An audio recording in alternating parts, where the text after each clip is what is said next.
सामान्यतः प्रमेय व्याधी कसा निर्माण होतो? सर्वप्रथम मी सगळ्यांना सांगू इच्छितो की हे पीपीटी प्रेझेंटेशन जे आहे ते मी अगदी शॉर्ट नोटीसवर तयार केल्यामुळे आणि बरेच टेक्निकल्स किंवा ग्रॅमॅटिकल मिस्टेक असू शकतात त्याच्यामध्ये, तर कृपया तेवढं क्षमा करा. सामान्यतः प्रमेय व्याधी कसा निर्माण होतो?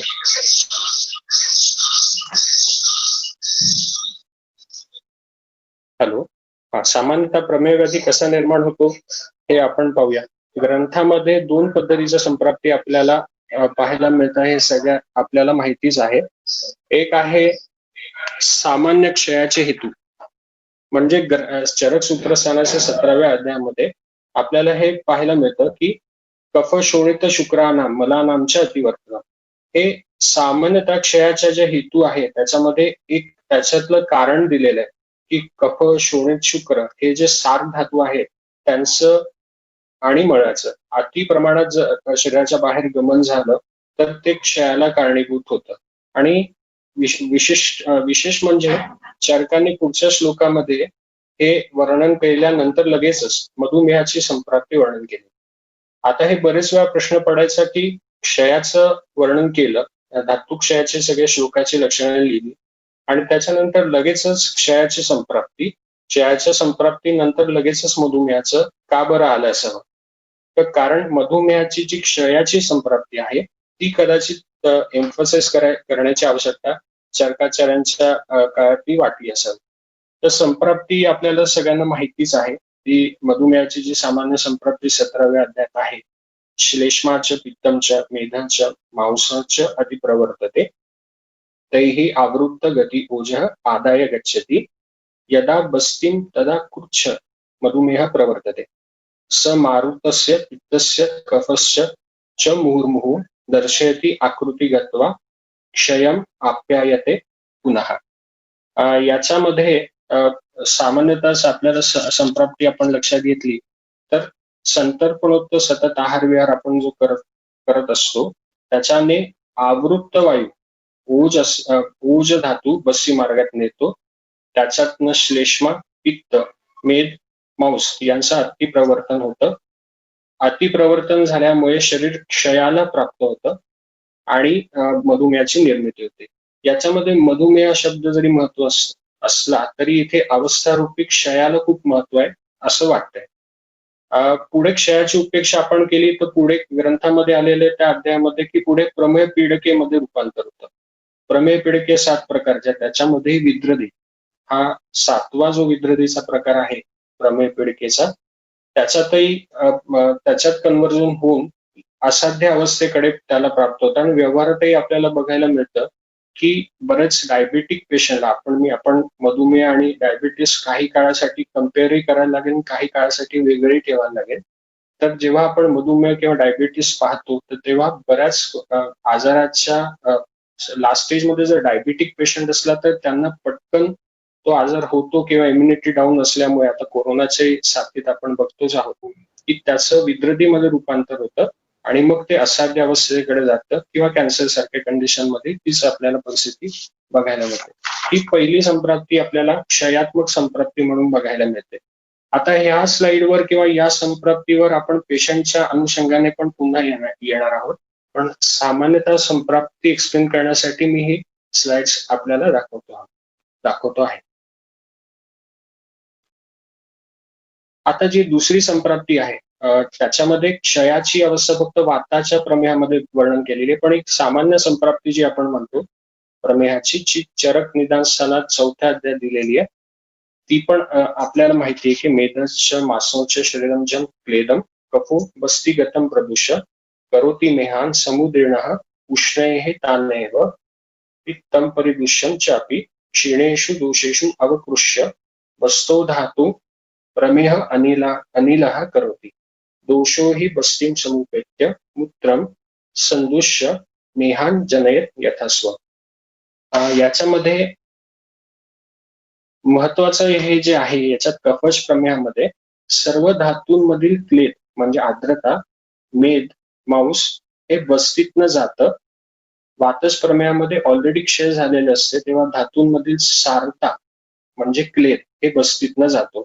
या संप्राप्तीचं वैशिष्ट्य म्हणजे बहुधव शेष्मा हा जो शब्द आहे तो विविध जे दृश्य असतात त्याच्यातनं असलेला बहुद्रव्य शेष्मा हा आपल्या शरीरामधनं बाहेर पडत असतो. म्हणजे याच्यात तुम्ही फरक बघितला की पहिल्या संप्राप्तीमध्ये ऑलरेडी क्षय झालेला आहे, क्षयात्मक संप्राप्ती आहे, आणि दुसऱ्या याच्यामध्ये क्षयात्मक संप्राप्ती बहुधव शेष्मामुळे आता शरीरामध्ये जो क्लेद साठलेला आहे तो जाण्यास सुरुवात झालेली आहे कफपित्तामध्ये, आणि वातामध्ये तो गेल्यामुळे बऱ्यापैकी क्षयात्मक संप्राप्ती निर्माण झालेली आहे. अशा दोन पद्धतीच्या संप्राप्ती आपल्याला पाहायला मिळतात.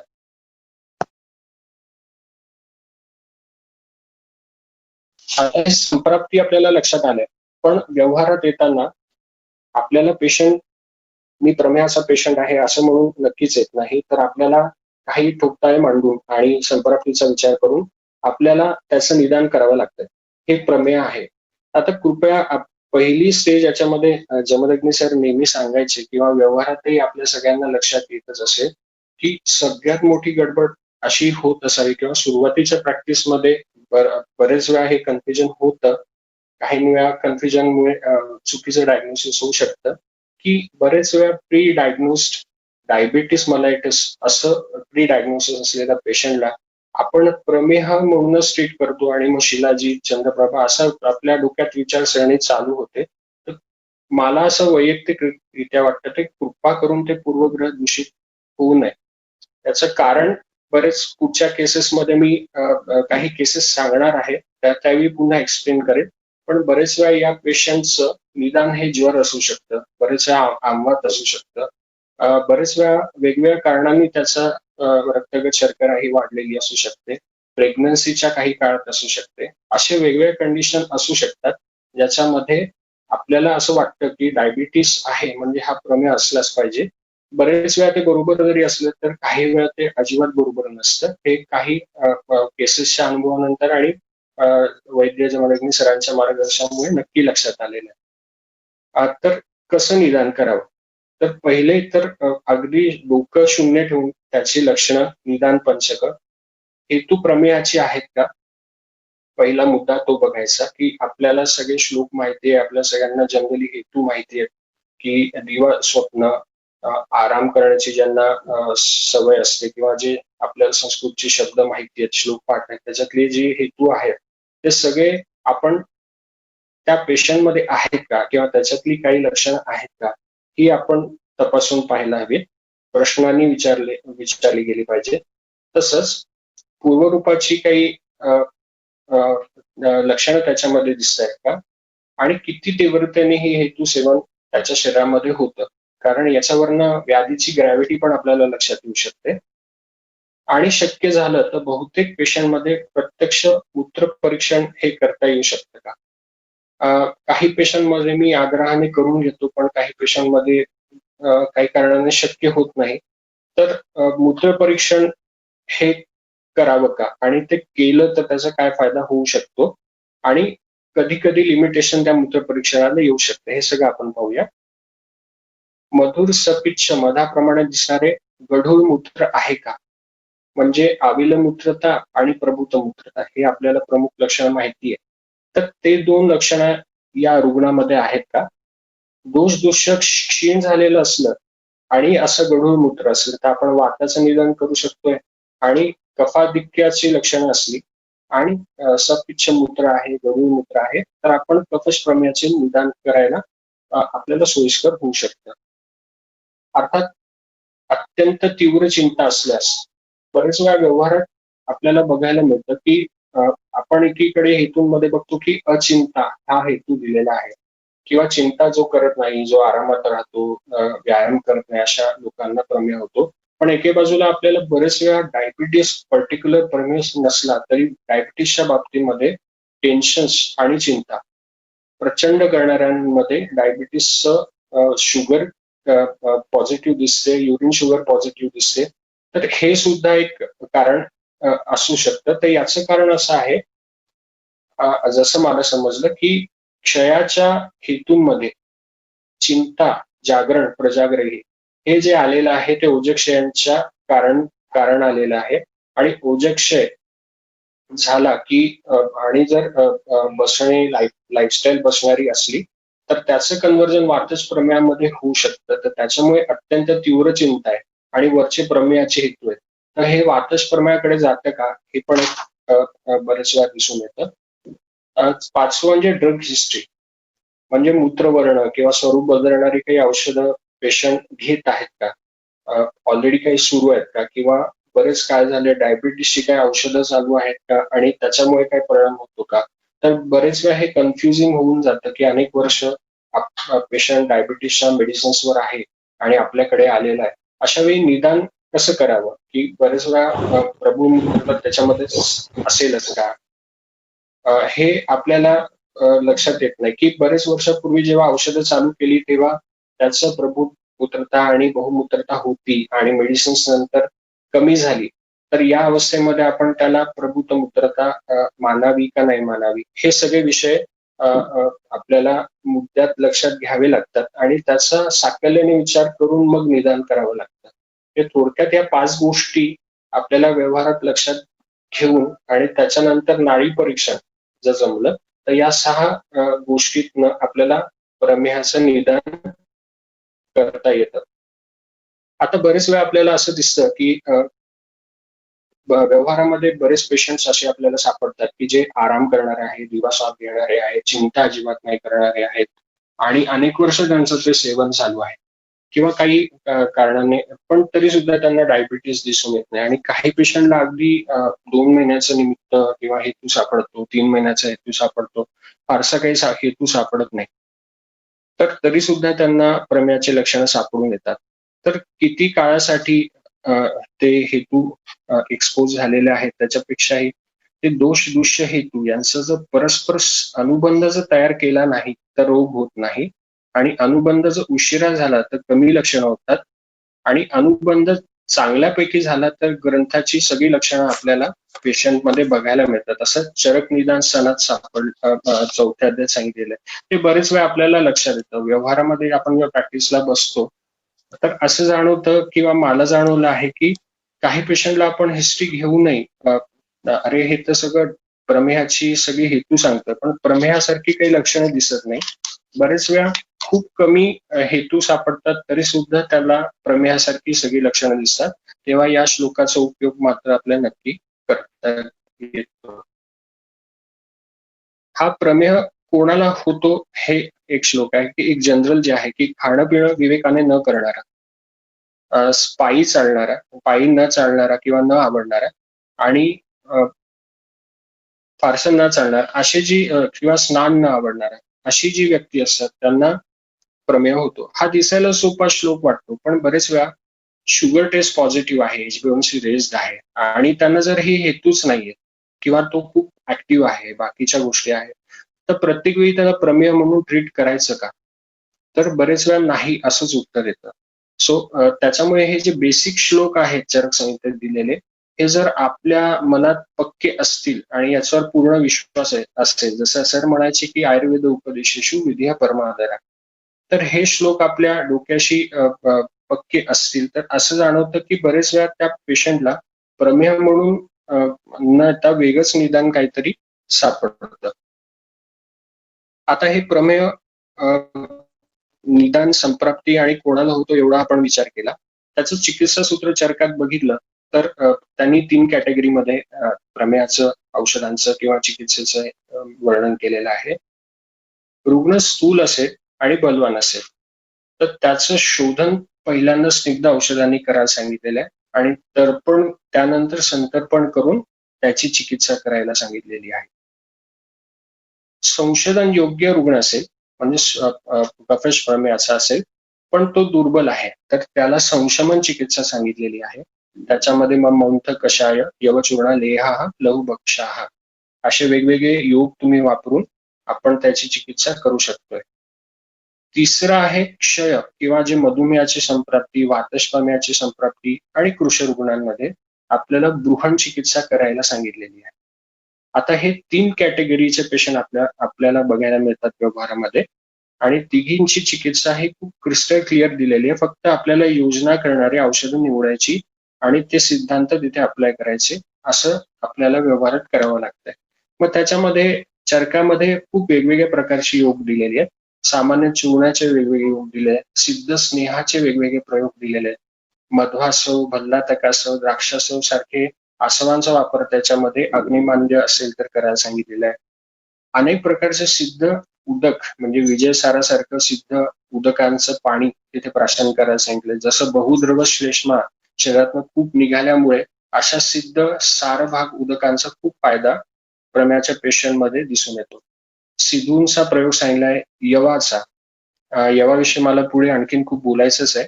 तर मी यवाचा जेव्हा आहारामध्ये आपल्याला विचारेल तेव्हा मी यवाचं वेगळे दृष्टिकोनातून सांगतो. विविध व्यायामाचा योग चरक संहितेत दिलेले आणि सगळ्यात महत्वाचं म्हणजे निदान परिवर्तन सांगितलेले आहे. जे आपण बैठी लाईफस्टाईल आहे किंवा हे आहे त्याच्यापासून पूर्णतः जरी पेशंटला आपण ऍडवाइस करू शकलो नसू किंवा पेशंटला शक्य होत नसलं तरी त्याच्यातनं मार्ग काढून 1 ते 2 तास व्यायाम करणं किंवा चालण्याचा व्यायाम करणं अशा बऱ्याच गोष्टी त्यांना ऍडवाइस करणं हे खूप महत्वाचं ठरतं. आपल्याला सगळ्यांना प्रमेहाविषयी ही गोष्ट नक्की माहिती आहे की औषधांपेक्षा त्याची लाईफस्टाईलची डिसीज असल्यामुळे त्याचं पथ्य काय, त्याचा आहार विहार काय या गोष्टींना आयुर्वेदामध्ये प्रायोरिटीने प्रमेयामध्ये खूप जास्त महत्व आहे. चरकाने जे वेगवेगळ्या प्रकारची आहार किंवा आहाराची पथ्य दिलेली आहेत चिकित्सास्थानामध्ये त्याच्यात मुदगादी उशाचा वापर करायला सांगितलाय. कडू शाकांचा वापर प्रमेयामध्ये करायला सांगितलाय. जुन्या शाली तांदळाचा भातासाठी वापर करायला सांगितलाय. जेव्हा भाताचा वापर आपण करतो तेव्हा सरसप तेल किंवा अतसी तेल याने सिद्ध अशा भाताचा तुम्ही सेवन करायला सांगितलेली आहे. तृणधान्याचा वापर करायला सांगितलेला आहे. जवापासून बनवलेले वेगवेगळे पदार्थांचा वापर करायला सांगितलाय आणि मध घातलेले पदार्थांचा वापर करायला सांगितलाय. आता व्यवहारात बरेच वेळा असं होतं की आपण हे सामान्यतः सांगतो पण पेशंटला कसं सांगावं. तर एक अडचणी अशा येतात की जव हे आहे तसं मध आहे, हे मध व्यावहारिकता चांगल्या क्वालिटीचं मध असलं तर प्रमेयाच्या पेशंटमध्ये आपण हे वापरण्यास योग्य आहे. विशेषतः कफश प्रमेयामध्ये आपण डोळे बंद करून वापरू शकतो. शुगर रिपोर्ट्स कडे अगदी न बघता सुद्धा असं वाटतं. पण वातज प्रमेयामध्ये आणि क्षयात्मक संप्राप्ती असते तेव्हा आपल्याला जेव्हा असाध्य चिकित्सा असते, मध्येच ग्रहण करावं लागतं, मध्येच स्पर्शन करावं लागतं, अशामध्ये मध वापरताना खूप काळजी घ्यावी लागते.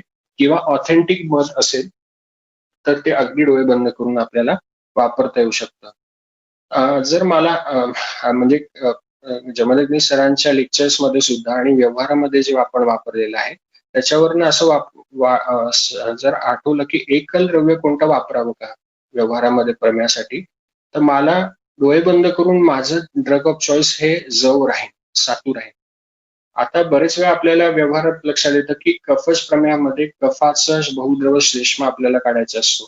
तर त्याच्यासारखं वृक्षण करणारं अपतर्पण करणारं दुसरं औषध नाही. पण त्यासोबतच त्याने धातूंचं गृहण किंवा तर्पण सुद्धा होत असल्यामुळे तो वाताच्या प्रमेयावरही जातोय आणि कफाच्या प्रमेयावरही जातोय.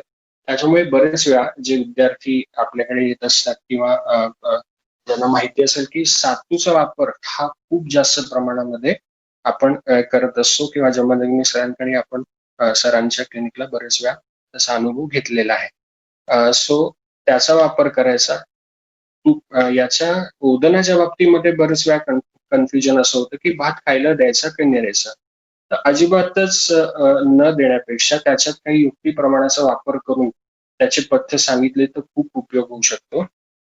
उदाहरणार्थ तांदूळ हे किंवा कुठलेही धान्य हे आपल्या घरामध्ये साठवण्याची जी सवय आहे किंवा ते संस्कार आहेत ते त्यांना चालू करायला लावून जुने धान्य आणि जुने भात याचा वापर करायला लावायचा. तांदळाचा वापर करताना भात शिजवताना हा नेहमी मोकळ्या हवेमध्ये शिजवला गेला पाहिजे हे त्याचा दुसरा नियम त्यांना सांगायचा. आणि काही प्रमाणामध्ये कमी प्रमाणामध्ये हे नेहमी पथ्यकर असा तोच तांदूळ आपल्याला चालू शकतो. पण तेच गॅसमध्ये शिजवलेला आणि नवधान्य असलेला इंद्रायणी सारखा जो पाणी खूप ऍब्झॉर्ब करतो अशा पद्धतीचे तांदळाचे मात्र खूप ऍडव्हर्स इफेक्ट आपल्या प्रमेयाच्या पेशंटवर येण्याची खूप दाट शक्यता असते. सो याचा साकल्याने विचार करून त्याचा वापर आपण व्यवहारामध्ये करायला लागतो. आणि बरेच वेळा पेशंटच्या आहाराच्या जर व्यवस्थित मॅनेजमेंट आपण करून दिलं तरी सुद्धा प्रमेहाचं ओव्हरऑल त्यांची हेल्थ ही कंट्रोलमध्ये आल्यासारखी परिस्थिती निर्माण होऊ शकते. हे जनरल व्यवहारामध्ये किंवा चरक संहितेमध्ये जे आपल्याला प्रमेयाची संप्राप्ती आणि हे सगळं जे थिअरॉटिकल गोष्टी आपण बघितलेल्या आहे की त्याचा प्रॅक्टिकली उपयोग काही पेशंटमध्ये जो केलेला आहे तो मला याच्या पुढे सांगायला आवडेल. हे आतापर्यंत आपण प्रमेहाची संप्राप्ती आणि त्याचे पथ्य, त्याची चिकित्सेचं सूत्र हे जनरली लक्षात आलं आणि त्याच्यात मला समजलेले पॉईंट मी तुम्हाला सांगितले. आता आपण केसेस विषयी थोडंसं डिस्कस करूया. एक केसेस झाल्या की मी सरांना रिक्वेस्ट करेल की फारसं एक्सप्लेन करता जर राहिलं असेल तर ओपन केस डिस्कशन्स मध्ये किंवा क्वेश्चन आन्सर मध्ये कृपया मला प्रश्न विचारावे तर मी जास्त एक्सप्लेन करू शकेन.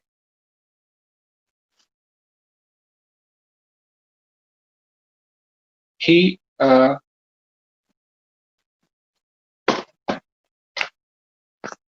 केस नंबर 1.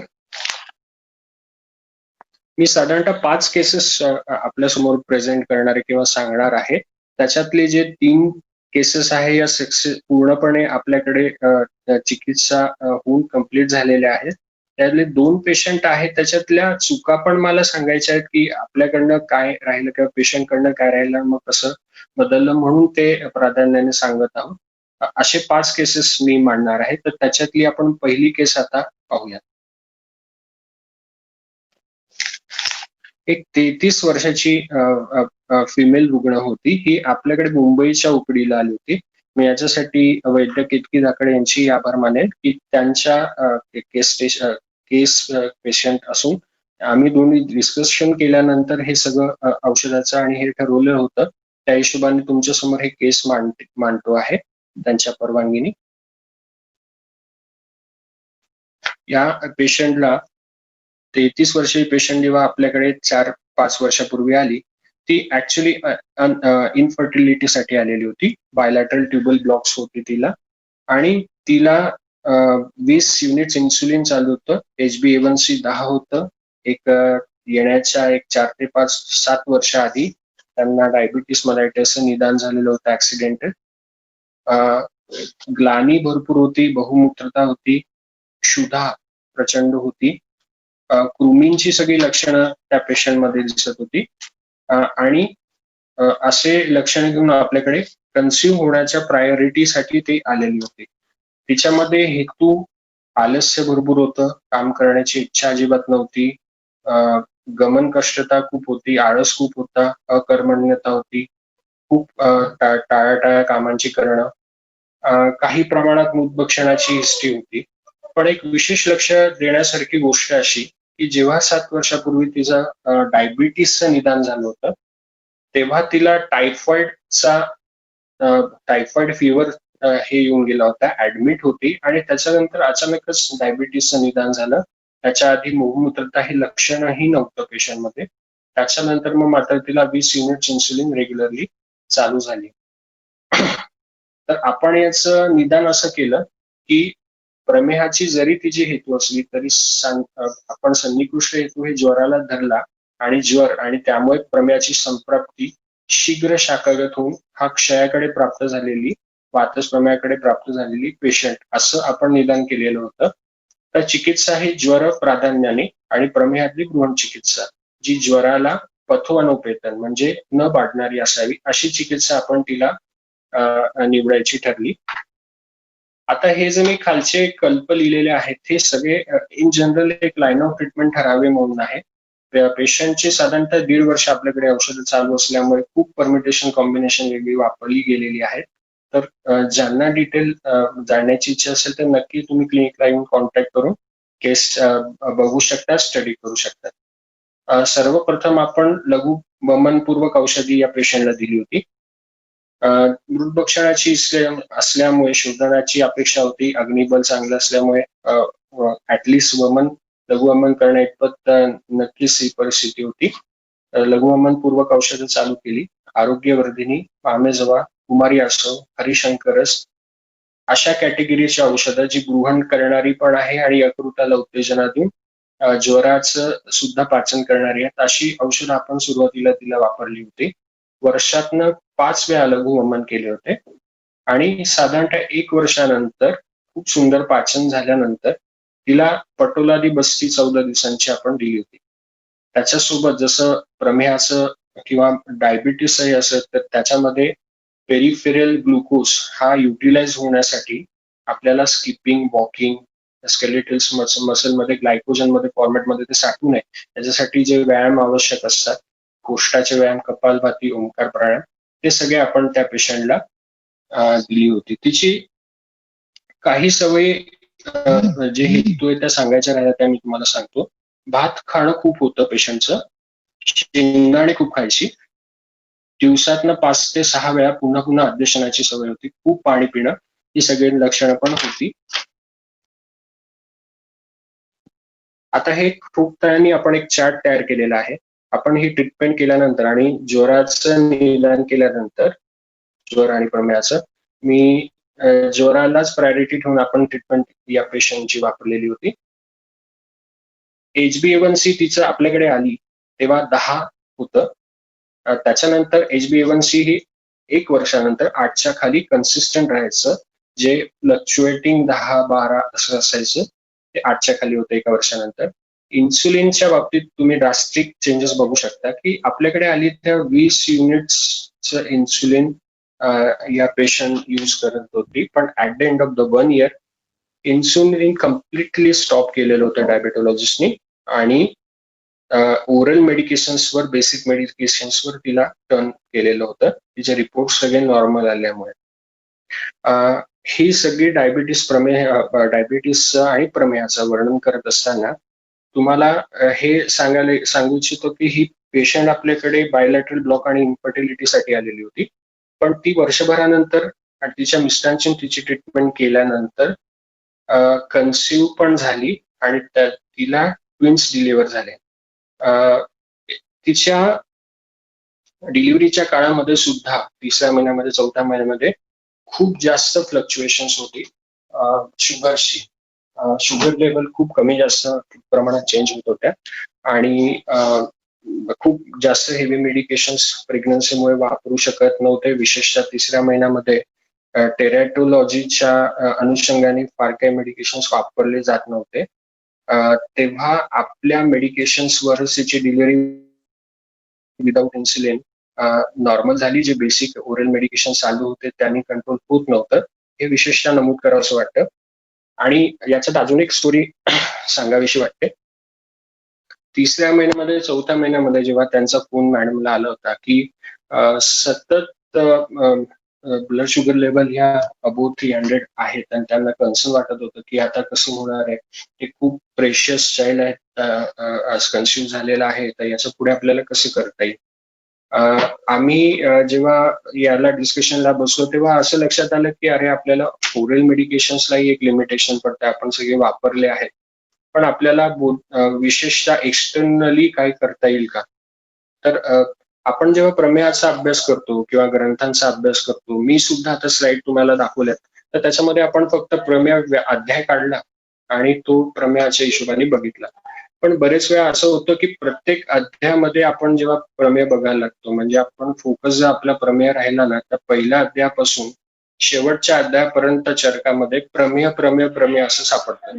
मग असं जेव्हा लक्षात आलं तर 5व्या अध्यायात आम्ही आलो, तस्यशीती अध्यायामध्ये, आणि तेव्हा लक्षात आलं अरे गंडूल कवच हे जर आपण बघितलं आणि हे जर पेशंटला दिलं तर, कारण बोधक कफ आणि कफाचं क्लेप बहुद्रवश्लेष्मा आणि एंट्री गेट आहे ते बोधक कफच आहे प्रत्येकाला पचनाला सुरुवात करायला, तर मग आपण कवल का देऊ नये हिला. आणि सरांशी या नंतर या विषयात पेशंट बरा झाल्यावर पण बोललो आम्ही. तर जी 300ची शुगर होती तर त्यांना आम्ही 2 वेळ कवल धारण करायला आर्गवती गणाचा दिला होता. तर 15 दिवसामध्ये तिची लेवल शुगर लेवल नॉर्मल झाल्या पेशंटच्या. त्याच्यानंतर त्या कन्सिस्टंटली डिलिव्हरी पर्यंत नॉर्मल होत्या. त्यांना फक्त कवल आणि गंडूश आणि पोटातली आपली गर्भिणी परिचरेतली औषधं आणि काही प्रमेयाची गृहण औषधं अशी आपण चालू करू शकत होतो. फक्त गंडूशाचा इतका परिणाम होऊ शकतो हे पहिल्यांदा लक्षात आलं. आणि मग प्रत्येक अध्याय त्या हिशोबाने बघायला सुरुवात झालं की असं नाही की फक्त 30 अध्यायातली ती योग वापरली म्हणजे आपण त्या व्याधीची चिकित्सा केली, तर कुठल्या अध्यायामध्ये त्या व्याधीच्या अनुषंगाने बघितलं तर काही ना काही कल्प सापडू शकतो असा विश्वास ग्रंथांवरचा आणखीन दृढ झाला आणि सरांनी सांगितलेली प्रचिती पुन्हा पुन्हा यायला लागली. अशी एक चॅलेंजिंग पहिली केस होती जी तुम्हाला सांगितलं. तर शेवटच्या याच्यात राहिलं ते सिम्पटम्स बघा. पहिल्या वर्षामध्ये बहुमूत्रता, ग्लानी, हे जे 4+4+ हे सब्जेक्टिव्ह आहे, ते आमच्या अनुषंगाने केलेले, त्याच्यात थोडे कमी जास्तपणा असू शकतो. बहुमूत्रता ही 1 वर्षानंतर ऑलमोस्ट केलेली होती, म्हणजे नक्तमूत्रता, रात्रीची लघवीला होणं, ही पूर्ण कमी झालेलं होतं. ग्लानी पूर्ण केलेली होती. क्षुधा अतिप्रमाणात जी लागायची ती कंट्रोल झालेली होती. कृमींची लक्षणं कमी झाली होती आणि ट्युबल ब्लॉक क्लिअर होऊन ते कन्सिव्ह झालेले होत्या. ही अशी एक पहिली केस होती. आता ही दुसरी केस आपण पाहत आहोत. 68 इयर्स मेल आहे. हे डायबिटीस मलायटसचं निदान होऊन 30 वर्ष झालेला हा पेशंट आपल्याकडे आला होता. या पेशंट मदत्याचा पेशंट होता. 40 वर्षापासून मिनिमम 90 ml एवढा डोस हार्ड ड्रिंकचा त्या रोज कन्झ्युम करण्याची त्यांची हिस्ट्री होती. अव्यायाम, अचिंता लिहायला पाहिजे होतं मी इथे, अचिंता, अगदीच रिलॅक्स असा मनुष्य होता. तो आपल्याकडे त्यांच्या मिसेसने त्यांना आणलं होतं की त्याचे दारू सोडवायचे आणि त्यांचा डायबिटीस आपल्याला कंट्रोल करायचा आहे, त्या हिशोबाने ते पेशंट आपल्याकडे आलेली होती. लक्षणांमध्ये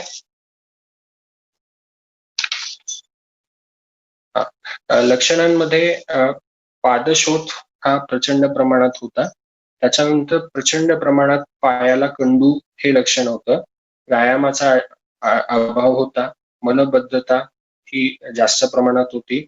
भूक अजिबात लागत नाही, म्हणजे 1-2 दिवस जेवलो नाही तरी भूक लागत नाही, पण डायबिटीस आहे म्हणून खायचं, असं ते तशी हिस्ट्री घेऊन आपल्याकडे आली होती. काही वर्ष आधीपर्यंत त्यांना इन्सुलिन सुरू होते आणि त्याच्यानंतर डॉक्टरांनी ओरल मेडिकेशन्सवर त्यांना सुरुवात केली होती. अशी हिस्ट्री घेऊन आपल्याकडे पेशंट आलेलं होतं. त्यांची चिकित्सा करताना मदाते हेच निदान आपण केलेलं होतं आणि यकृताला उत्तेजना देणारं हे अनुषंगाने जाणारच होतं, पण एक वेगळं मेन्शन्स करायचं म्हणून यकृत उत्तेजनाची चिकित्सा ही विशेषतः आपण या पेशंटला प्लॅन केलेली होती. आरोग्यवर्णी दुधासोबत सकाळी अष्टांग लवणाचा वापर या पेशंटमध्ये केलेला होता आणि विशेषतः श्रीबिल्व तेलाचा अभ्यंग याला दिलेला होता. हे आम्लपित्त अध्यायामधलं भविष्याच्या रत्नावलीतला हा अत्यंत सुंदर कल्प आहे आणि आम्लपित्ताच्या क्षयाच्या, कुठल्याही पित्तामुळे झालेल्या क्षयाच्या पेशंटमध्ये आम्ही ह्या नेहमी वापरत असतो. माझ्या दुग्धाने सिद्ध केलेल्या विविध औषधांचा हा तेलाचा कल्प आहे. त्याच्यानंतर आपण दूध वाढवत नेलं या पेशंटचं आणि मद्य कमी करत नेलं. क्रमेण अपचिता दोषा उपचिता गुणा या न्यायानुसार 6 महिन्याने क्षीरकल्याणक घोटाची बस्ती आणि त्याच्यामध्ये जे अल्कोहोल ते कन्झ्युम करतात त्याची 100 ml असं कॉम्बिनेशन मध्ये त्यांना बस्ती आपण 14 दिवसांच्या दिल्या होत्या. असं सगळं मेडिकेशन्स आपण त्या पेशंट मध्ये केलं होतं. आता हे निदान मी तुम्हाला एम्फसिस या गोष्टीचा करायचा आहे की आपण जे निदान केलं होतं हे मधातच केलं होतं. जरी त्यांची इन्सुलिन चालू होती, त्यांची ब्लड शुगर लेवल्स हाय होत्या, तरी सुद्धा आपण निदान हे मधात केलं होतं. कारण तुम्ही हिस्ट्रीमध्ये पण बघू शकता की मधात हे डायबिटीसच्या निदानच्या खूप वर्ष आधीपासून त्यांची हेतू आहे. आता त्यांची लक्षणं आणि रिपोर्ट्स याचे हे सगळं तुम्हाला कंपॅरिझन बघायला मिळते. At the start of the treatment त्यांची जी लक्षणं होती, पादशोथ, अग्निमांद्य, बहुमूत्रता, कंडू. 6 महिन्यानंतर पादशोथ ऑलमोस्ट नव्हता, अग्निमांद्य नव्हतं, बहुमूत्रता ही अगदी अल्प प्रमाणामध्ये, कंडू अजिबातच नव्हता आणि 1 वर्षानंतर ही तीच परिस्थिती, की लक्षणं पुन्हा रिलॅप्स झालेली नव्हती. HbA1c हे आपल्याकडे आलेले असताना 13 एवढं HbA1c त्यांचं होतं. युरिन शुगर त्यांची 3+ होती. 6 महिन्यानंतर हे HbA1c 8 पर्यंत गेलं आणि रिपोर्ट्स युरिन शुगरचे नील होती. म्हणजे शुगर युरिन शुगर प्रेझेंट नव्हतं. 1 वर्षानंतर HbA1c 8च्या खाली कन्सिस्टंटली. आता अजूनही पेशंटचं फॉलोअप मागच्या 6 महिन्यापर्यंत होता, तर त्यांची 8-7च्या दरम्यान HbA1c असायची. लक्षणांमध्ये मात्र खूप जास्त सुधारणा दिसली. मद्याच्या सेवनामध्ये हे सगळं ट्रीटमेंट चालू केलं. समुपदेशन किंवा कन्सल्टिंगचा भाग असेल किंवा स्वतः त्याच्या प्रेग्नन्सीचा भाग असेल, त्याचं ऍडिशनल कन्झ्युम्शन होतं ते खूप कमी झालं होतं आणि 1 वर्षानंतर खूप ऑकेजनल एवढ्या क्वांटिटीवर ते येऊन पोचलं होतं. तर ही दुसरी केस 68 इयर्स मेल याची एक केस तुम्हाला मांडायची होती. तिसरी अजून एक केस आपल्याला पाहायची होती. ही नाशिकच्या उपडीला आपल्याला आलेली पेशंट 54 वर्षीय मेल पेशंट होता. जीर्ण प्रतिशयाची सगळी लक्षणं त्यांच्यामध्ये सगळी होती. गंधज्ञान त्यांना नव्हतं. शिंक सतत असायच्या, डोळे लाल असायचे. सर्व संधी स्तब्धता म्हणजे स्टिफनेस कम्प्लीट जॉईंट्सला असायचा त्यांना. सकाळी उठल्यावर कामं केल्यानंतर ते थोडंसं हलकं होत जायचं. प्रचंड शूल होता, विशेषतः अप्पर लिम्सच्या जॉईंट्समध्ये त्यांना विशेषतः पेन असायचा. त्याच्यानंतर आपल्याकडे आले तेव्हा त्यांची तपासणी करायला सांगितली होती. RA पॉझिटिव्ह आली होती, युरिक ऍसिड रेज होतं आणि नाडी बघून आणि बहुमूत्रता हे लक्षण बघून मी त्यांना HbA1c पण करायला लावलं होतं. ते 10.3 पर्यंत आलं होतं. ट्रीटमेंटला आले होते ते 2018ला नोव्हेंबर महिन्यामध्ये, ऑक्टोबर-नोव्हेंबर महिन्यामध्ये. BSL फास्टिंग 180, पोस्ट प्रँडियल 256 आणि बहुमूत्रता 10 ते 15 दिवसापासून. खूप जुनं नव्हतं. बहुमूत्रता ही विशेष लक्षात घेण्यासारखी गोष्ट आहे की 15 दिवसापासून त्यांना होती फक्त. रुग्ण ॲलोपॅथी चिकित्सा घेण्यास सल्ला देऊन अनुत्सुक होता. आपण घेऊ नका असं सांगू शकत नसल्यामुळे पण आपण सांगतो की डॉक्टरांचा सल्ला तुम्ही घ्या, पण पेशंट विलिंगली अजिबात इच्छुक नव्हता. मी त्यांना पुन्हा पुन्हा सांगू नये की त्यांचा सल्ला घ्या. ते डॉक्टरांकडे गेले नाही. त्याचा आपल्यालाही फायदा झाला ही गोष्ट वेगळी. हेतू त्यांचे अगदी प्रमेयाचे होते, पण विशेषतः अजीर्णाशन, अध्याशन ही आमवाताची सुद्धा लक्षणं त्यांच्यामध्ये जास्त होती. रात्री उशिरा जेवण होतं, अपत्यकर सेवन होतं. आपण या पेशंटचं निदान पूर्णपणे आमवात केलं होतं. जरी त्याची HbA1c आणि हे पॉझिटिव्ह आलेली असली, त्याची जी लक्षणं होती किंवा खाण्यापिण्याची पद्धत होती ही सगळी आमवाताला सुटेबल होती, आमवाताच्या हेतूंचीच होती. त्याच्यामुळे आपण आमवाताचं निदान केलेलं होतं. चिकित्सा करताना सुद्धा अजमोदादी, चित्र, लक्ष्मीविलास, रात्री, वृषमशौतू तेल, नस्य, सर्व संधी विषगर्भाचं तेल, शुंठी सिद्ध जलाचं सेवन, 3 महिन्यांनी चिंचा लवण तेलाची बस्ती आणि याच्यात थोडंफार कॉम्बिनेशन मध्ये बरीचशी औषधं सर्वसाधारण मी औषधं लिहिलेली आहेत. त्याच्यातनं थोडे बदल आपण केले होते. पेशंटने चिकित्सा नोट करण्यासारखी गोष्ट अशी की आता 1 वर्ष ते 1.5 वर्ष पेशंट आता अजूनही त्याची चिकित्सा चालू आहे, पण पेशंट गॅपही खूप वाढत होता. म्हणजे 15 दिवसांची औषधं घेऊन महिना 1.5 महिन्यांनी यायचा, अशी त्यांची हिस्ट्री होती. आता गेले वर्षभर त्यांची ट्रीटमेंट चालू आहे. थोडं इथे बघायला थोडासा मी हे करतो, क्लिअर करण्याचा प्रयत्न करतो. हे जे आहे हे पहिले रिपोर्ट जे दिसत आहेत आपल्याला हे RA टेस्टचे आहेत. पहिल्यांदा हा RA टेस्ट मध्ये 7.2, 6.6 हे नोव्हेंबर महिन्यातले रिपोर्ट्स आहेत आणि 6 महिन्यानंतर म्हणजे 24/6ला 24 जूनला हे रिपोर्ट निगेटिव्ह आलेले आहेत. त्याच काळामध्ये म्हणजे पहिल्यांदा नोव्हेंबरला जेव्हा आले तर त्यांची HbA1c ची इथे टेस्ट मी क्लिनिकला अवेलेबल असू शकेल आपल्याला. इथे ब्लड शुगरचे त्याच काळातले म्हणजे 13 नोव्हेंबरचे हे रिपोर्ट्स आहेत. फास्टिंग शुगर 160 आणि पोस्ट प्रँडियल 261 असे हे रिपोर्ट्स पहिल्यांदा जे पेशंट आले होते तेव्हा त्यांचे आलेले होते. आता हे नंतरचे रिपोर्ट्स आपण पाहूया. हा रिपोर्टची तारीख आहे 10 जानेवारी 2019. 2019च्या याच्यामध्ये पोस्ट प्रँडियल आणि फास्टिंग हे दोन्ही 100 आणि 90 असे नॉर्मलला आपण बघू शकत आहात. हे जर रिपोर्ट्स क्लिअर येत नसतील तर तुम्ही नंतर आपल्याला मला व्हॉट्सअप करू शकता, मी रिपोर्ट्स तुमची शेअर करू शकतो. आता हे आहेत 14 फेब्रुवारीचे रिपोर्ट्स 2019. तर त्याच्यामध्ये आपण पाहू शकता की जी HbA1c 10 अबोव 10 होती ती 5.5 आणि ऍव्हरेज ब्लड शुगर हे 1.1 असं फेब्रुवारी महिना म्हणजे ट्रीटमेंटच्या दुसऱ्या तिसऱ्या महिन्यानंतर हे रिपोर्ट नॉर्मल आलेले होते. गंमत म्हणजे बघा आता 14 मार्चच्या दिवशी हे रिपोर्ट सगळे नॉर्मल होते, फास्टिंग आणि बीपी. आता हे जे शेवटचे रिपोर्ट्स आहे ते या नोव्हेंबर महिन्यातले 19/11/2019 म्हणजे आपल्याकडे पेशंट आल्याच्या 1 वर्षानंतर ते रिपोर्ट अजूनही नॉर्मल आहेत. त्याच्या सोबत त्यांनी जे HbA1c च्या टेस्ट केल्या त्याही कन्सिस्टंटली नॉर्मल आहेत. तेच पण रिपोर्ट्स आपल्याकडे अवेलेबल होऊ शकतात.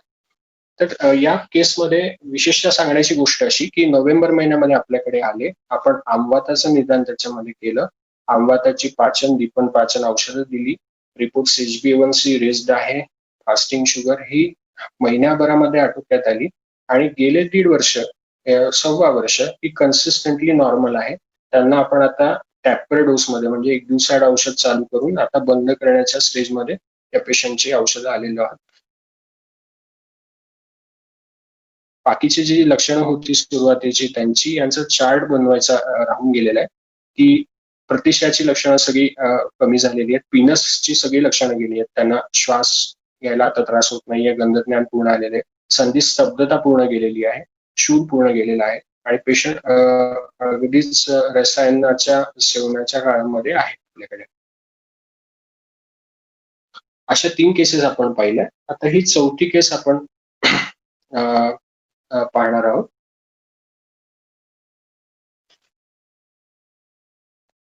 तेहतीस वर्षाचा मेल पेशंट, 3 आपल्याकडे साधारणतः 4 महिन्यापूर्वी 5 महिन्यापूर्वी रुग्णाचं आगमन झालेलं होतं.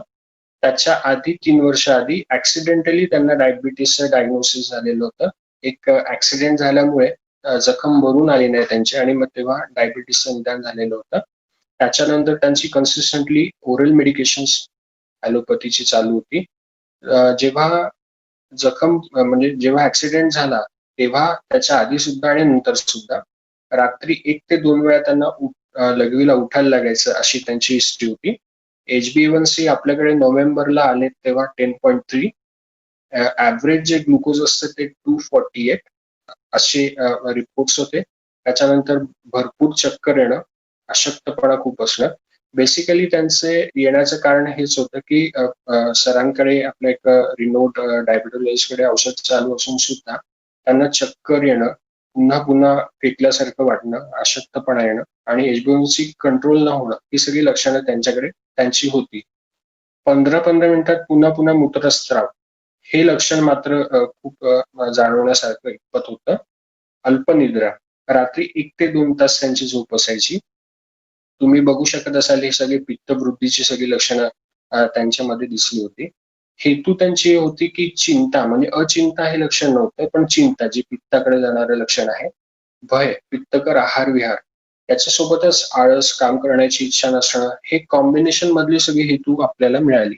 आपण पित्तज प्रमेहाचं निदान यांना केलं होतं आणि पित्तज प्रमेहाचं रूपांतर हे क्षयात्मक, ओजक्षय आणि क्षय याचं रूपांतर झाल्यामुळे मधुमेह किंवा क्षय याच्याकडे त्याचं कन्व्हर्जन झालेलं असावं असं आपण निदान केलेलं आहे. त्याची पहिल्यांदा चिकित्सा करताना आपण वसंत कुसुमाकर, जीतसाया अशी औषधं वापरली होती. सकाळी फलद्रिकादी गुगुळ, चंदप्रभा अशी औषधं वापरली. विशेषतः अशा रुग्णांमध्ये आपण जेव्हा क्षयाची संप्राप्ती असते तर प्रमेह मिहीर हे जे वैशिष्ट्य रत्नावलीतलं आलेलं तेल आहे ते नियमित वापरत असतो आणि त्याचा सुंदर रिझल्ट किंवा उपशय हा पेशंटला बघायला मिळतो. नंतरच्या काळामध्ये जेव्हा पित्ताची प्रमाण बऱ्यापैकी कंट्रोलमध्ये आलेलं होतं तेव्हा ताप्यातील आमलकी, यशस्भस्म अशी औषधं आपण या रुग्णाला वापरली होती. आता गेले 4 ते 5 महिने झाले या पेशंटची औषधं आपल्याकडे चालू आहे.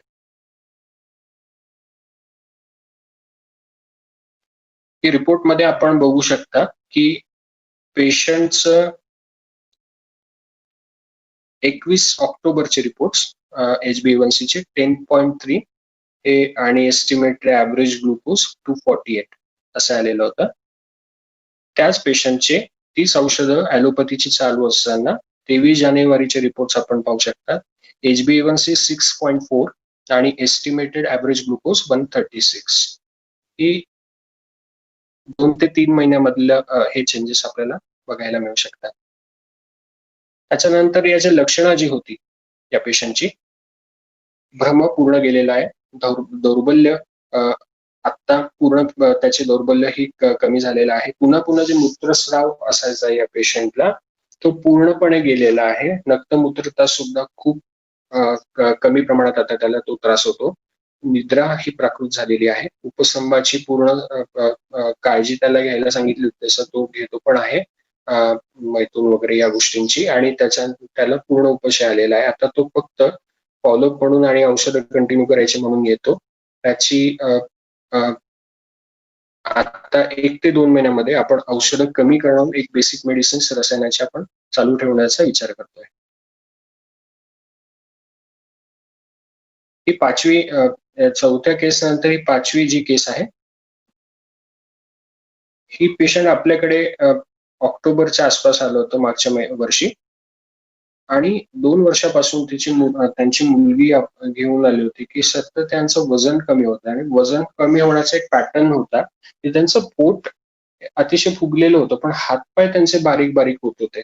चेहरा सुजलेला म्हणजे स्थूल प्रकृती वाटायची पण हातपाय बारीक होत होते. असं बरेच पेशंटमध्ये सरांकडे असताना किंवा इथे पण बघायला मिळतं की पर्टिक्युलर डायबिटीसचे जे इन्सुलिन डिपेंडंट किंवा जे क्षयात्मक संप्राप्ती असलेले पेशंट त्यांचे हातपाय पहिल्यांदा बारीक होतात, नंतर पोटाचा भाग बारीक होतो की काय, असं एक ऑब्झर्वेशन बऱ्याच वेळा जाणवलेलं आहे. जाणूसंधी शूल होता. बघितल्यावरनं एक्झामिनेशन वरनं चिकणता देह म्हणजे एक विशिष्ट प्रकारचं लस्टर शरीराला जाणवायचं. ही सगळी लक्षणं होती. पण त्यांना जर विचारलं काय त्रास होतो का काय, तर त्रास अजिबात काही नव्हता त्यांना. नक्तमूत्रता हा प्रकारही नव्हता आणि बाकीचे काहीही लक्षणं त्या पेशंटमध्ये नव्हती. पण मग नाडी बघितली आणि हे पेशंट फक्त हे लक्षण आपण पाहिलं होतं की हातपाय बारीक होत आहेत, आणि काही पेशंटच्या आधी बघितलं असल्यामुळे त्यांना मी टेस्ट करण्याचा आग्रह धरला.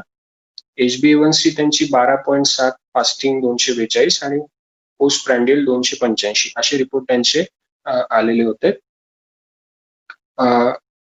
त्यांच्या हेतूंमध्ये मला अतिव्यायाम हा प्रकार खूप सापडला. म्हणजे त्यांचं एकीकडे लाईफस्टाईल सगळे बैठी दिवसभर बसलेले असायचे आणि सकाळी जे उठायचे ते 7 ते 8 किलोमीटर अनकंट्रोल चालायचे. म्हणजे तेव्हा धापही लागली तरी ते मित्र असो किंवा कंपॅरिझनमुळे असो त्यांचं चालणं खूप जास्त प्रचंड प्रमाणात असायचं आणि हे अनेक वर्षापासून असायचं. तर अतिव्यायाम हा हेतू मला यांच्यामध्ये सापडला, चिंतन हा सापडला, आणि त्याच्यासोबत प्रमेयाची बाकीची अध्यासन, अजीर्णासन ही सगळी हेतू त्यांच्यामध्ये सापडली. तर आपण याचं निदान हे वातज प्रमेय किंवा मधुमेह म्हणूनच केलेलं होतं, आणि त्यांना शिलाजीत, आमलकी, फलत्रिकादी प्रमेय अध्यायातला फलत्रिकादी काढा, हरिशंकर रस आणि अंगाला लावायला प्रमेय मिहिर तेल, असं हे त्या पेशंटला पहिल्या महिन्यात आपण दिलं होतं. या पेशंटचं वजन कन्सिस्टंटली अर्धा एक किलो दर 1-2 महिन्याला कमी असायचं. त्या पेशंटचं 2 ते 3 महिन्यामध्ये वजन हे वाढलेलं होतं या औषधांच्या वापरानंतर. हातापायाचं मुलीच्या सांगण्यानुसार हातापायाचं नॉर्मल दिसायला लागले इतपत त्याच्यामध्ये सुधारणा होती, जी आपणही ऑब्झर्व करू शकत होतो. पण याची पावती स्वतः पेशंटच्या रिलेटिव्हनेच दिली होती. आणि HbA1c या पेशंटचं 6.5 हे दुसऱ्या फर्स्ट ट्रायमिस्टरला आपण जेव्हा केलं होतं 3 महिन्याने, तेव्हा ते सापडलेलं होतं. फक्त या पेशंटचं एक नमूद करण्यासारखी गोष्ट म्हणजे अतिशय हिमसत्व आणि भिषकवश नसल्यामुळे या पेशंटचे गॅप प्रचंड असायचे. इतके छान फरक पडूनही त्या पेशंटचा गॅप पडला. 2 महिन्यांनी 3 महिन्यांनी जेव्हा आले ते फिरपूस पुन्हा वाढलेले होते, तेव्हा ते आता पुन्हा अंडर ट्रीटमेंट आहेत. ते अचानकपणे बंद केल्यामुळे त्यांची लेवल पुन्हा वाढलेली होती. फक्त नमूद करण्यासारखं की जेव्हा ते उपशय मिळाला तेव्हा त्यांची लक्षणं कशी बदल घडत गेली हे सांगण्यासाठी हा केस प्रेझेंट केलेली.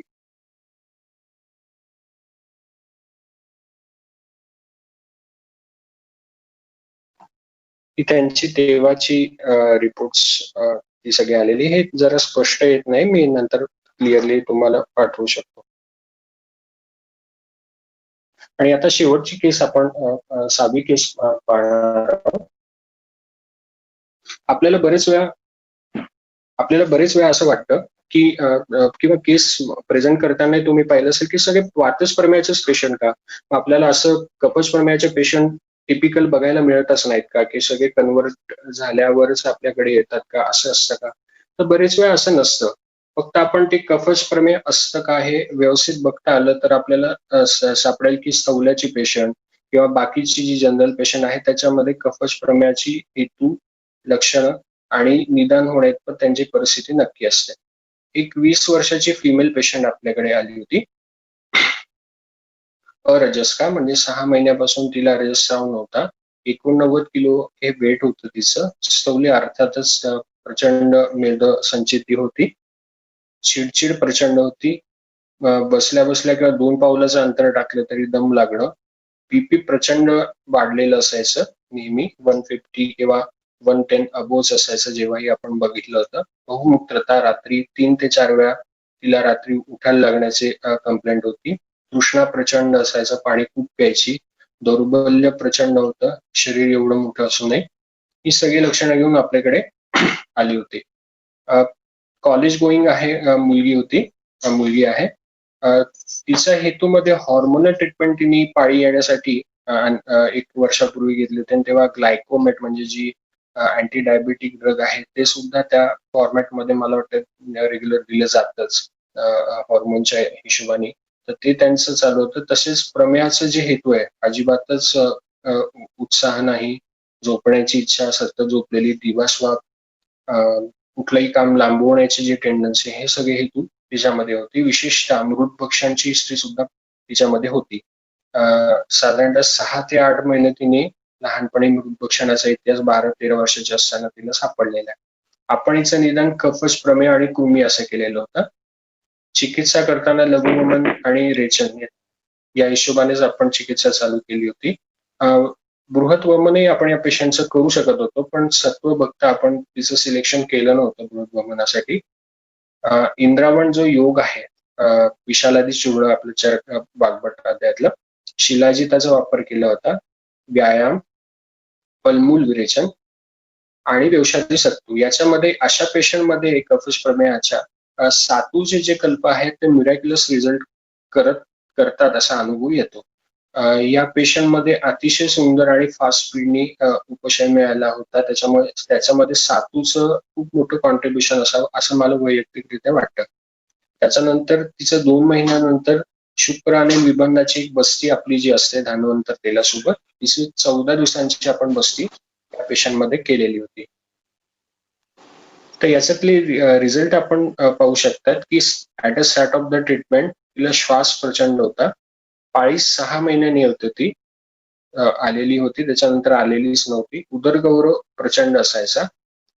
2 महिन्याच्या ट्रीटमेंट जेव्हा बस्ती आपली संपली त्याच्यानंतर तिचा श्वास पूर्ण गेला.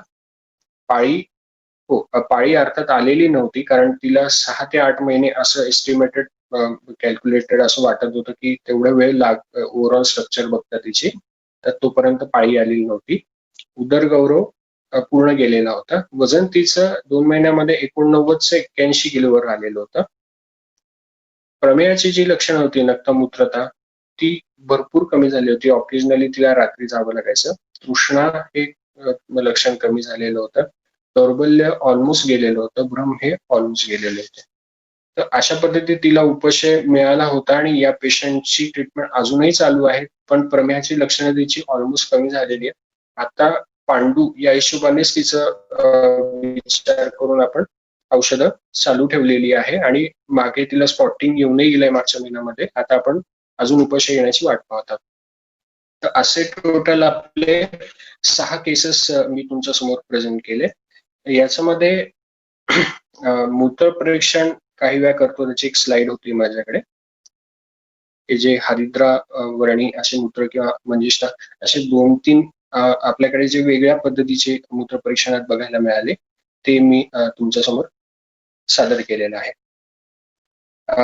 याच्यामध्ये विशेष सांगण्यासारखी गोष्ट अशी वाटते की आपण बरेच वेळा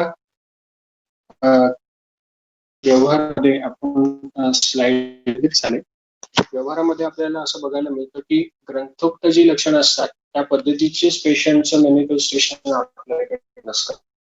हे एक गोष्ट शिकायला मिळाली. दुसरी गोष्ट ही लक्षात आली की बरेच वेळा व्याधी संकर घेऊन पेशंट येतो का काय अशी परिस्थिती त्याची असते. आपण एके बाजूला प्रमेयाचे हेतू चालू असतात, एकीकडे दुसरे हेतू चालू असतात, पण ख वैगुण्य एकच असलं पाहिजे असं पण नसतं. म्हणजे असेलच तर 30 लक्षणं दिसतील. दुसरं ख विगुण्य झालं की दुसऱ्या व्याधीचंही तिथे निर्मिती दिसते आणि त्या दोन्ही व्याधींचे जे बलवान असतील तर दोन्हींनाही महत्त्व देऊन त्याची चिकित्सा करावी लागते. असं बरेच वेळा व्यवहारात आपल्याला कळायला लागतं. जो व्याधी आधी झालेला असेल त्याचं जीर्णावस्था आणि त्याचं बरं करण्याची प्रायोरिटी नक्कीच पहिली असू शकते. जसं मध्यात्याच्या पेशंटमध्ये आपण बघितलं केस नंबर 2 मध्ये. असे बरेच वेळा अनुभव लक्षात आले. पण एक गोष्ट मात्र सरांनी सांगितलेली कायम आठवते अशा रुग्णांची चिकित्सा करताना की आयुर्वेद उपदेशेषु विद्या परमाधार. म्हणजे जोपर्यंत आपण विश्वास ठेवत नाही की प्रमेय हा डायबिटीस नाही आणि प्रमेय कॅन बी ट्रीटेबल म्हणजे हा ट्रीट होऊ शकतो. फक्त आपल्याला प्रमेयासारखंच बघायचंय आणि डायबिटीस हा डायबिटीस सारखाच ठेवायचा आहे. प्रत्येक वेळा शुगर लेवल्स हे HbA1c वाढलेलं आलेलं आहे म्हणजे तो ओजक्षय झालेलाच आहे हे गरजेचं नाहीये. प्रत्येक वेळा रिपोर्ट नॉर्मल आहे म्हणजे तो ओजक्षय झालेला नाही असं पण मुळीच नाहीये. आता रिसर्च मध्ये पण बरेच वेळा असं सांगितलं जातं की इन्सुलिन डिपेंडेंट पेशंटचं सतत जेव्हा रिपोर्ट नॉर्मल येत असतात that indicates the degeneration of kidney parenchyma. मग जेव्हा हे नवीन रिसर्च लक्षात येतात तेव्हा ह्या गोष्टींना पुन्हा कन्फर्मेशन मिळतं की आपण ग्रंथातल्या पद्धतीनेच आपलं निदान व्हायला पाहिजे. हे रिपोर्ट तुम्ही नाही बघितले तरी चालतात. हे सगळे रिपोर्ट्स मधले जे फरक आहे ना हे फक्त आपल्याला एक पुस्तक मिळावं म्हणून किंवा एक पावती म्हणून तिथपर्यंत बघितले तरी चालतात. पण खरं त्या पेशंटला जेव्हा आपण बघतो तो पेशंट आपल्याकडे येतो आणि आपल्याला म्हणतो की मी वर्षभरापासून इतका त्रास सहन करत होतो. आता मला असं वाटतंय ते रिपोर्ट वाढले तरी चालतील पण मला जे वाटतंय चांगलं वाटतंय हे मी तुम्हाला सांगू नाही शकत. याच्यात बऱ्याच गोष्टी येऊन जातात आणि मग हा पेशंट अग्निबल व्यवस्थित असला की हा पेशंट छानपैकी मेंटेन होतो. फक्त प्रमेहातच नाही तर बाकी व्याधींमध्ये सुद्धा आपले जे बेसिक सिद्धांत आहे याला जर धरून ठेवलं तर मला वाटतं अशा पद्धतीचे पेशंट खूप चांगल्या पद्धतीने ट्रीट होऊ शकतात. आणि हे सगळं जे सांगितलेलं आहे याच्यातलं जे कमीपणा राहिला असेल तो अर्थातच माझा आहे आणि जे सगळं सांगितलेलं आहे ते माझ्या गुरुवर्यांचं जमाली सरांचं हे सर्वस्व आहे. तर हे सगळं गोड मानून घ्या आणि याच्यात नक्की काही डाऊट्स असतील तर आपण डिस्कशन मध्ये सांगावं. धन्यवाद. धन्यवाद सर. खूपच चांगल्या केसेस होत्या. खूपच अवघड केसेस सोप्या पद्धतीने मांडून तुम्ही मार्गदर्शन केलं त्याबद्दल परत एकदा धन्यवाद. चांगल्या केसेस आहेत. काही प्रश्न आले आहेत ते आपण घेऊयात. हो नक्की सर.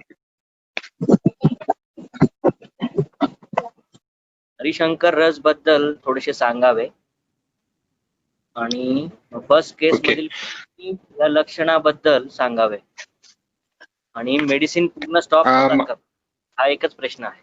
एक तर हरिशंकर रस कृमी लक्षणाबद्दल आणि मेडिसिन पूर्ण बंद होतात का असा एक प्रश्न आहे. ओके. पहिल्यांदा मी हरिशंकर रसाविषयी सांगतो. हरिशंकर रसाचा रेफरन्स मी तुम्हाला नक्की देऊ शकतो. मला पक्का आठवत नाहीये पण हा बहुतेक वैशेज्य रत्नावलीतलाच प्रमेय अधिकारातला कल्प आहे. सुवर्ण कल्प आहे हा आणि हा बृहण कल्प आहे. आपण रेग्युलर हा संतर्पण जेव्हा क्लेद वाढवायचा नसतो आणि माझा अनुभव मी सांगतोय अर्थातच हा वेगवेगळ्या अँगलने वापरला जाऊ शकतो. पण जेव्हा क्लेद वाढवायचा नसतो आणि संतर्पण किंवा बृहण करायचं असतं सप्तधातूंचं जे क्षीण झालेलं आहे तर त्या केसेसमध्ये कंपॅरेटिव्हली स्थावर औषधांपेक्षा जे खनिज औषध आहे स्थावर मधली खनिज औषध आहे ही पटकन कामं करतात मेटल्स वगैरे. तर त्याच्यातला हरिशंकर रस हा खूप सुंदर काम करतो असं वाटतं आणि सरांच्या वापरण्यातही नेहमी होता आणि माझ्या आवडीचा किंवा अशा पेशंट मध्ये वापरण्याचा एक तो कल्प आहे. त्याची बाकी डिटेलिंग मी तुम्हाला व्हॉट्सअपला शेअर करू शकतो. कशाची भावना वगैरे आहे हा आपण स्वतःच बनवत असतो. दुसरा जो प्रश्न होता कृमींच्या लक्षणांचा माझ्या मते. हॅलो. बरोबर. हो, कृमी लक्षणाबद्दल थोडंसं सांगा. हा, तो ती जी 33 वर्षाची पहिली पेशंट होती. कृमींची लक्षणं म्हणजे तिला अंगाला कंडू असायचा, नंतर झोपेत लाळ गळणं हे लक्षण तिच्यामध्ये स्पेसिफिक होतं. त्याच्यानंतर मृत भक्षणाचीही काही प्रमाणात तिला हिस्ट्री असल्यामुळे आपण कृमीची लक्षणं पण होती आणि हेतू पण होते, त्याच्यामुळे कृमी हे कन्सिडरेशन केलंच होतं त्या पेशंटमध्ये. आणि तिसरा प्रश्न, सॉरी मी विसरलो सर, पुन्हा रिपीट करा. हा, औषधांनी पूर्ण बरा होतो का? विदाऊट औषधही बरं होतं, बरोबर ना? हो, औषधांनी म्हणजे औषधं बंद होऊ शकतात का त्या अनुषंगाने? हो. मी खूप लहान आहे ही गोष्ट बोलायला, पण माझ्या वैयक्तिक प्रॅक्टिसमध्ये आणि सरांनी दिलेला कॉन्फिडन्स मी सांगू शकतो की बऱ्याच केसेसमध्ये पूर्णतः बरं होऊ शकतात. फक्त तुम्ही आयुर्वेदासारखंच बघणं आवश्यक आहे आणि आयुर्वेदाचीच निदान करून आयुर्वेदाच्या दृष्टिकोनातूनच त्याला मेंटेन करणं आवश्यक आहे. काही वर्ष सुद्धा लागू शकतात. असं नव्हे की मेडिकेशन्स बंद केली आहेत तर तुम्ही एकदम फॉलोअप घेणं बंद करा. कारण बरेच वेळा असं होतं ना की औषधं बंद करणं म्हणजे काय, असं औषधं बंद करण्यानंतरही ऑब्झर्वेशन मध्ये तो पेशंट तुमच्या राहणार असेल तर 1-2 वर्षानंतर तुम्ही नक्की प्रयत्न करू शकतात. केस नंबर 3 मध्ये आपण पाहिलं की त्याचं आमवाताचं निदान आपण केलेलं होतं. जीर्ण प्रतिशयाचा पेशंट होता. त्याचं मी प्रमेयाचं कुठलंच औषध आपण त्यांनी व्हॉलेंटरीली घेतलेली नाहीयेत आणि आपण सुद्धा प्रमेयाचं निदान करून कुठलंच औषध दिलेलं नाहीये.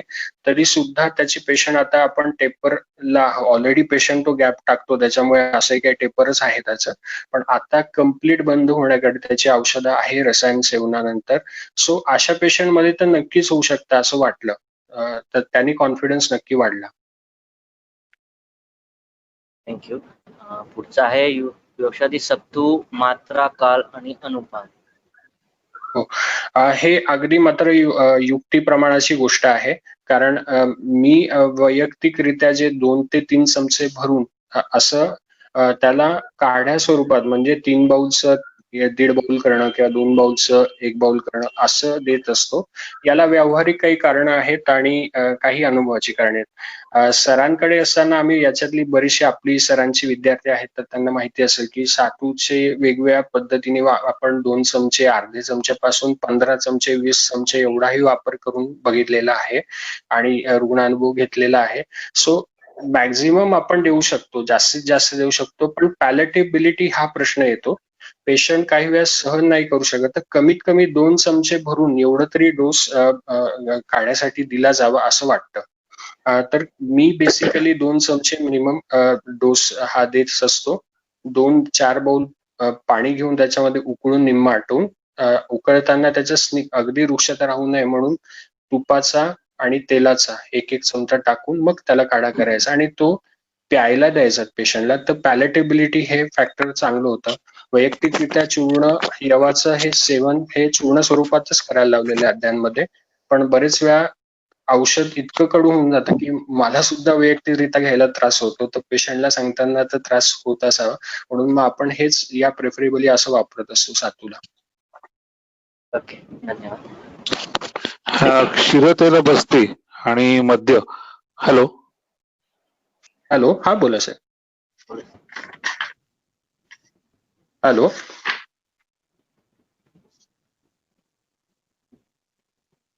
हा, जर कोणी माईक ऑन केला असेल नाव सांगून आपण बोलू शकता. हॅलो. हॅलो, हा बोला सर. सर आपला आवाज कट होतोय. हा, जोशी सर, विवेक जोशी सर बोलत होते. सर बोला सर, आवाज कट करा. मी फोनवर 1-2 मिनिटं बोलतो. हॅलो. हा बोला सर, आवाज येतोय. येतोय ना? हा. मला हे विचारायचं होतं की मधात्याच्या पेशंट मध्ये आपण क्षीरतेला बसती प्लस मद्य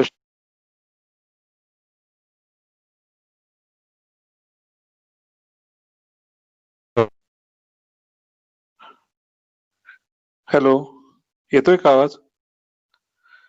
गेला वाटतं परत आवाज सरांचा. हॅलो. हा हा, क्षीरतेल बस्ती आणि मद्य 100 ml. तर याच्या पाठीमागचा नेमका विचार काय होता, म्हणजे कशासाठी मद्य परत आपल्याला याच्यामध्ये एकत्र करायला लागलं, किंवा का करावं असं वाटलं? प्रतीक सर, आला प्रश्न ऐकू का मी रिपीट करू? हॅलो.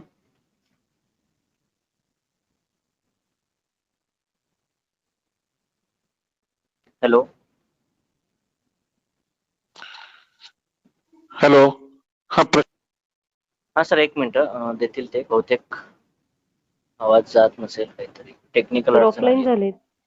हा तेच तर, बहुतेक हॅलो ते. सर. हॅलो, सर आवाज येतोय? हा, हो आला येतोय, आला आवाज. मला येतोय. हा, प्रतीक सर सॉरी सर, प्रश्न माझं ऐकू आला? कट झाला. हो, हा, मी प्रश्न परत पूर्ण ऐकू आला नाही मला. हो मी रिपीट करतो सर प्रश्न. सरांचं म्हणणं असं आहे की हो सर. जी मधात केस होती, त्यात आपण जे मद्य आणि दूध याचा जो बस्ती दिला होता, तर त्याचा कसा विचार हो. केला होता, असं सरांचं. बेसिकली एकतर आपण जेव्हा म्हणतो ना की दुष्टकर्मा, सरांकडे हे बघितलेलं होतं. दुसरं त्याच्यामागे लॉजिक जे मला समजलं होतं की मद्य विषाला जे मारत असतं, किंवा बरेच वेळा मद्याच्या ट्रीटमेंटमध्ये मद्याचाच वापर होत असतो, तर त्याच्यामुळे सिद्धी मद्याची ट्रीटमेंट ही. सिद्धी ते बंद कर आणि मला हे आण ना. Hello hello, hello. कृपया मध्ये इथलं कोणीतरी माईक बोलतोय. बंद ठेवा. हा. मद्याचा वापर हा मद्यामध्ये विषाची जशी ट्रीटमेंट विषाने होते, तशी मद्याची मद्याने होत असते. तर आपण जेव्हा जीवनीय हो. दूध मानतो, जीवनीय गणातलं श्रेष्ठ दूध मानलेलं आहे, आहार द्रव्य आहे, तर त्याची आपण बस्ती जेव्हा देत असतो किंवा तुपाची बस्ती देत असतो, त्याच्यासोबत मद्य हे दिलं की त्याचा गामित्वाचा एक तो विचार होतो आणि विषाला विष मारतो, या हिशोबाने मद्याचा विचार झाला. या दोन्ही अनुषंगाने मद्याचा त्याच्यात अंतर्भाव केला होता.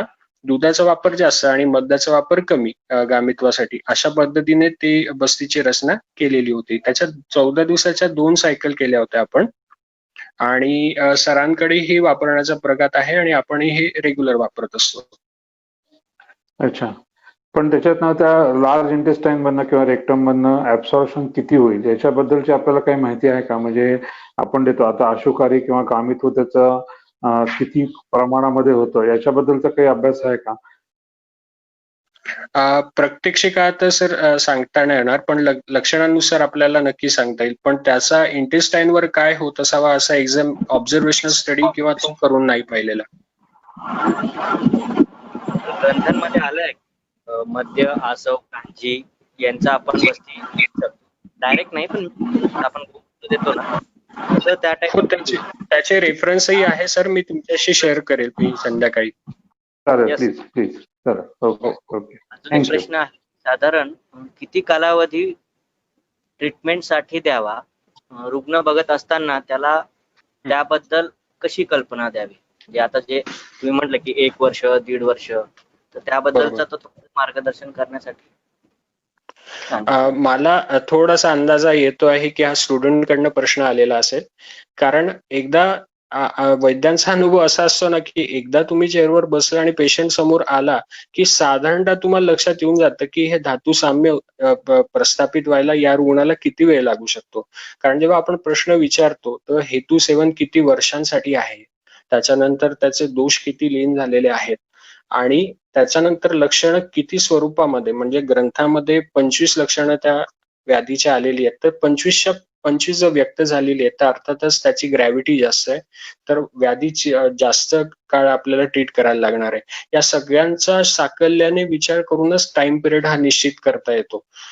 पण प्रत्येक वेळा ते जजमेंट बरोबरच येतं असं नाही, तर माझं सेफर साईड मी जे करतो की जास्तीत जास्त पिरियड आपण सांगून ठेवावा पेशंटला, आणि हा काउन्सिलिंगचा पार्ट असतो की तुम्ही कसं कन्व्हिन्स करायचं. ते ऑब्व्हियसली ते जेव्हा तुम्ही बसाल तर तुम्हाला लक्षात येईलच की एकदा आता या सेकंड थर्ड पेशंट मध्ये 1.5 ते 2 महिन्यामध्ये त्याच्या शुगर लेवल्स नॉर्मल आल्या आणि टेस्ट त्याच्यात 3 ते 4 महिन्यात नॉर्मल आल्या, पण त्याचा नाडी बघता किंवा बाकी परीक्षणं बघतात त्याचा आर्म पूर्ण गेलेला नव्हता. मग अशा पेशंट मध्ये लक्षणं जरी कमी झालेली असली तरी त्याला काउन्सिलिंग करून 1 वर्षापर्यंत त्याची पूर्ण ट्रीटमेंट करून घेणं, जोपर्यंत आपल्याला वाटत नाहीये की त्याची साम्यता एस्टॅब्लिश झालेली आहे. जेव्हा तुम्हाला वाटते लक्षणं कमी झालेली आहेत, तर तुम्ही औषधं कमी करून बघू शकतात. जर रुग्णाची लक्षणं परत डेव्हलप झाली, याचा अर्थ तो साम्यता प्रस्थापित नाही झालेली, असं एक जनरल ठोकताळ आहे. किंवा अग्नी आणि बलाचा एक्झॅक्ट तुम्हाला अंदाजा येत असेल आणि त्याची ग्रंथोक्त तुम्हाला लक्षणं दिसत असतील, तर त्या पद्धतीनेही तुम्ही रुग्णाचं हे ठरवू शकता. त्याच्यानंतर अपुनर्भव चिकित्सा ही करून मग क्रमशः औषधं बंद करू शकतात पेशंटची. पण टाइम पिरियड हा डेफिनेटली प्रत्येक रुग्णानुसार हा वेगवेगळा असू शकतो. बरोबर आहे. अजून कोणाला काही शंका आहेत किंवा काही मार्गदर्शन जरी आपल्याकडे आज बरेच वैद्य आहेत, ज्येष्ठ वैद्य, तर कोणाचे काही वेगळे अनुभव असतील किंवा काही असेल तर आपण विचारू शकता. प्रतीक सर तसं खूप फ्री आहेत बोलायला, त्यामुळे तुम्ही बोलू शकता किंवा विचारू शकता.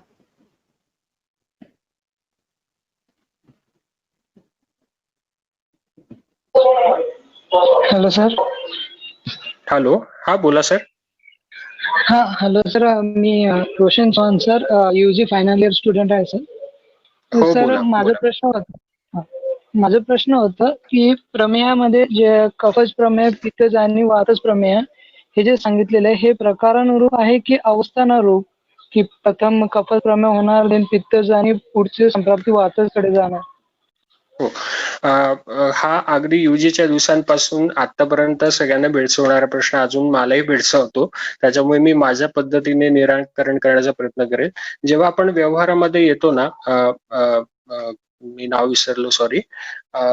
आपण जेव्हा व्यवहारात येतो ना, तर आपल्याला दोन्ही पद्धतीचे बघायला मिळतं असं वाटतं. म्हणजे असेही पेशंट बघायला मिळतात जे कफातनं वाताकडे कन्वर्ट झालेले आहेत.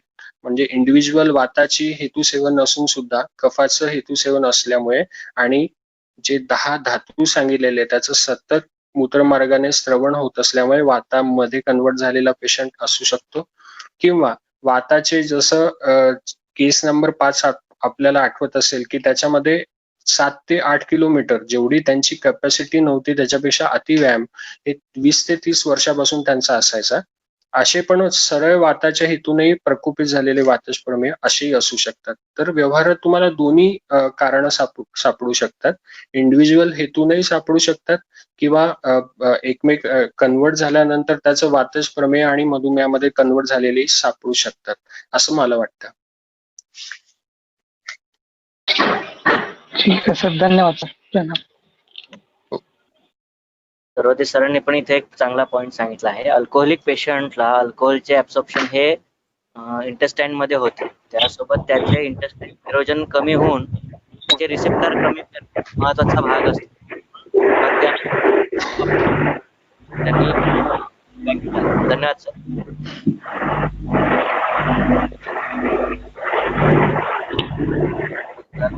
लघुवमनाची थोडक्यात प्रोसिजर काय आहे?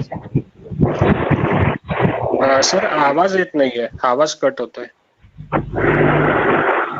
बाकीच्यांनी कृपया माईक बंद ठेवा किंवा बोलणार असेल तर मग तसं सांगा. कोणाला बोलायचं? हॅलो,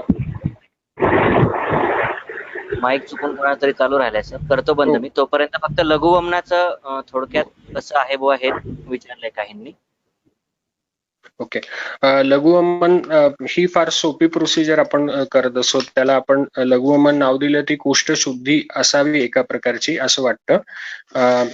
आपण जे मदनफळाचं कल्प वापरत असतो, वचा, सेंधव, मदनफळ पिपळी, असे औषधं चूर्ण स्वरूपात किंवा चाटण स्वरूपात, फांट स्वरूपात आधी देऊन नंतर ज्येष्ठमधाच्या काढ्याने एकाच वेळी फारसं सद्य स्नेहन करून फारसं पादांशी क्रमाने किंवा वाढत्या क्रमाने जे आपण करतो 4 दिवसांचं 5 दिवसांचं तसं स्नेहपान न करता आदल्या रात्री फक्त मुगाची गाईचं तूप भरपूर टाकलेली खिचडी खाऊ घालून दुसऱ्या दिवशी ते काढा देणं आणि त्यांनी उलटी करून घेणं, याला आपण लघुवमन म्हणत असतो.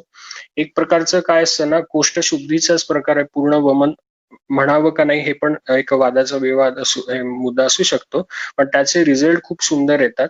कोष्ठशुद्धी झाल्यामुळे संपूर्ण नाही तरी कोष्ठाच्या प्रदेशातला अतिरिक्त क्लेद आणि कफ आणि ऑब्स्ट्रक्शन हे काही प्रमाणात दूर झाल्यामुळे पुढच्या औषधांना आपल्याला वापरायला आणि त्यांची गामित्व फास्ट करायला खूप मदत मिळते असा अनुभव येतो.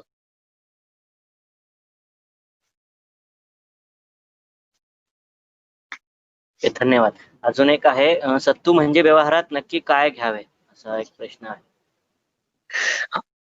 हो बरोबर.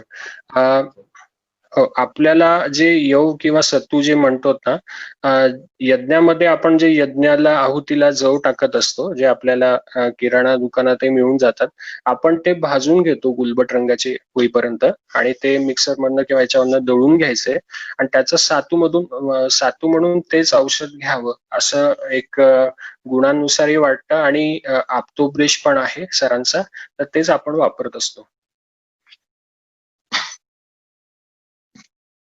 धन्यवाद.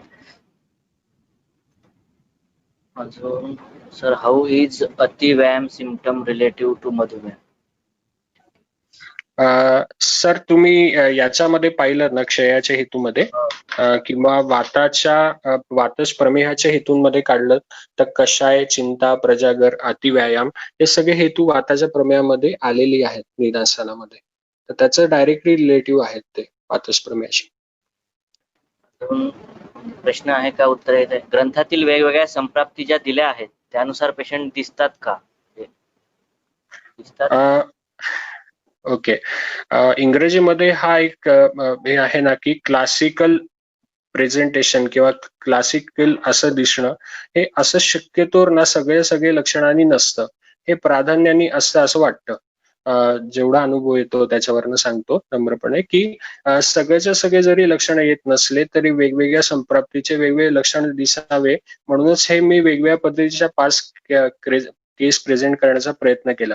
याच्यामध्ये आपल्याला दिसलं असेल की काही एक वाताचं प्रमेह डायरेक्टली आपण तो निदान केलेला होता, मे बी ते व्हेरिएशन असू शकेल, पण मी केलेलं निदान वाताचं होतं, वातज प्रमेयाचं डायरेक्ट. आणि काही पेशंट असे होते ज्याचं कफज प्रमेयाचं रूपांतर हे वातामध्ये झालेलं होतं, असे पण पेशंट होते. आणि काही पूर्ण कफज प्रमेयाचे पेशंटही होते. तर असं मुद्दामून जाणीवपूर्वक वेगळे केसेस घेण्याचं कारण होतं की व्यवहारात हे दिसू शकतं असं वाटतं. जे मला जाणवलंय ते कदाचित प्रॅक्टिस मध्ये सगळ्यांच्या दिसत असं. प्रश्न होता ऍक्च्युली, विद्यार्थ्यांना दिलेलं उत्तरच होतं. भूषण बैरागी सर आहेत, त्यांनी आता ओके चॅट बॉक्स मध्ये काय म्हणते, येतोय का तो? कॉल आहे तरी पण आवाज येतोय. एक अजून घेऊ प्रश्न. सर, प्रत्येक वेळी प्रमेह निदान करताना मूत्रपरीक्षण करावे का? ग्रंथोक्त विचार कसा करावा? वेदार जोशी म्हणून विद्यार्थी आहे, त्याचा प्रश्न आहे. हॅलो.